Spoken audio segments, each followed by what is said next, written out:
way in today, I saw somebody cut that red light so close. And I don't know whether he was breaking the law or not, because he was kind of out on the intersection, and that's a judgment call, isn't it? Well, you know what? It's a judgment call that can take lives. And that particular fact is known all too painfully in the lives of Frank Hines and Howard Fleischman, here representing an organization called Red Means Stop.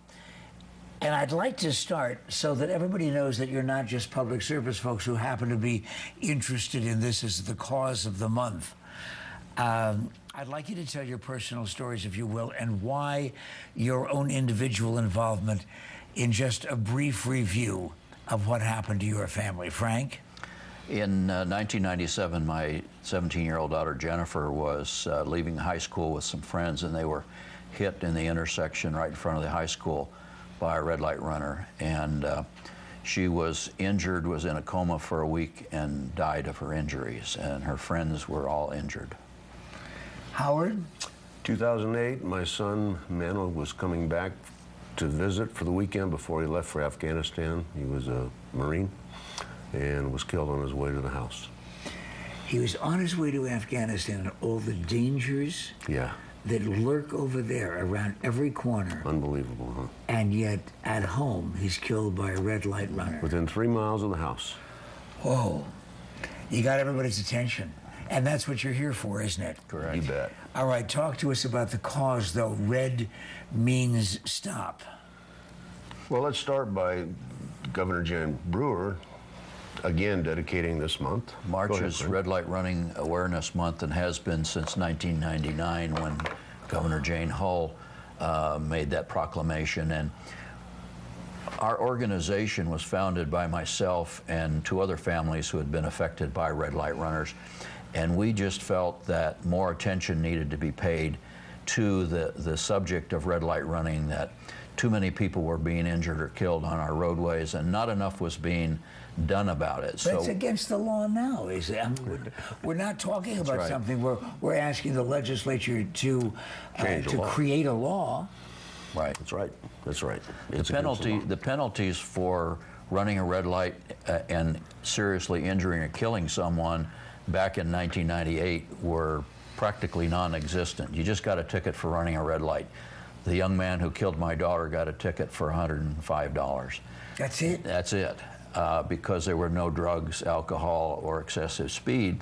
There was no difference. So we got the law passed in 1998, Jennifer's Law, that expanded the penalties for red light running. And so we picked it up from there and went on and do a lot of education and awareness, trying to get people to realize there are consequences when you run that red light. And your son and the person who was driving the car that hit him? Well, the interesting thing is the person hit him. It was truly an accident. Okay, no alcohol, nothing involved, so on and so forth.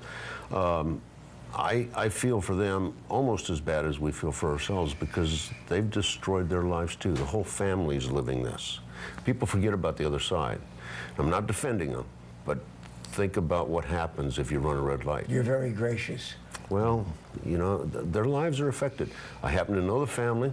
We're not close, but I do know that my son's picture sits in the center of their dining room table. And you heard me say that this morning, just in about a 10-minute drive here, I saw that happen. Absolutely. There was no accident, there was no collision, thanks be to God. Well, okay, well, what about the red light cameras now? Are you also behind that on the intersections? Well, we don't want to make it our focal point, but yes, we support that. We believe that, you know, the people that are against the cameras want to be able to break the law and be okay with that because nobody saw them. I've never understood that. I don't either. Mm-hmm. And the red light cameras, by the way, still are in effect, are they not? Absolutely. And effective. Very effective. They reduce the number of crashes all over the country where red light cameras are used. On average, 25% reduction in the number of crashes. So that, you know, that's saving lives. Absolutely. So Howard and Frank, listen, we've got a good group of people I tell them every day that it's the most intelligent audience in television, not just because they're watching this program, but because they care about this kind of information. What do you want them to do? Well, what we've done is we've partnered with Driving MBA, which is one of the high-tech driving schools in Phoenix, and we're creating a scholarship program to take the less fortunate people that we can help get their children through school, a real school, not a driver's license, what do they call it? Mill. Mill. This is a real school. We're paying them to take these children and teach them how to drive. So this is a training program then that you're offering, Right. and how do people find out about signing up? They can go to our website, redmeatstop.org. There's all the information about how to get an application. We're just finishing one round of qualifying kids to get the scholarship.